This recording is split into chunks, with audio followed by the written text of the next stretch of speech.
Here we want to learn how to find the volume of a rectangular prism. So first, in order to identify what a rectangular prism is, think of rectangle. One of the faces needs to look like a rectangle. So if I look here in this 3D picture, I have a rectangle, and then a prism basically means like a box. So think of a cereal box. A cereal box is a rectangular prism, and volume is everything that's able to fit inside that box. So because it's rectangular, we want to take into account the length and width like we would for a regular rectangle. But then we also want to account for the height. So here I have my formula for a volume. It's going to be length times width times height. So the length is 11. So volume is going to equal 11 times width.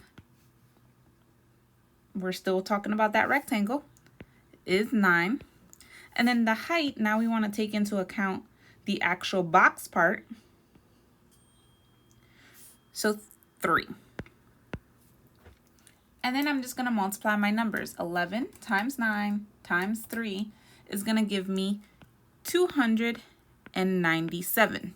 Now in my instructions here, it says to label the units.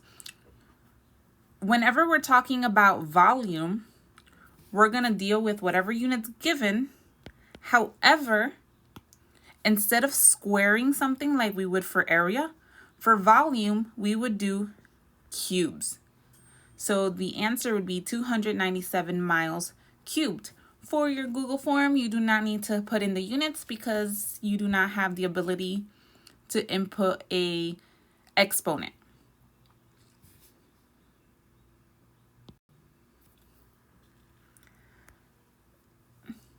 Because we have the formula for a rectangular prism, we can also use that same formula or that same idea to do the volume of a cube.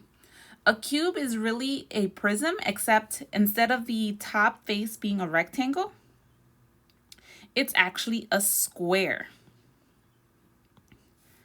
So in my previous example, we had a rectangular prism and all the sides were actually different. But in a cube, all the sides, all the edges are going to be the same. So I have the length is 3, the width is 3, and the height is 3. So similar to our rectangular prism formula where we take length times width times height, we would do the same thing here. We would say 3 times 3 times 3.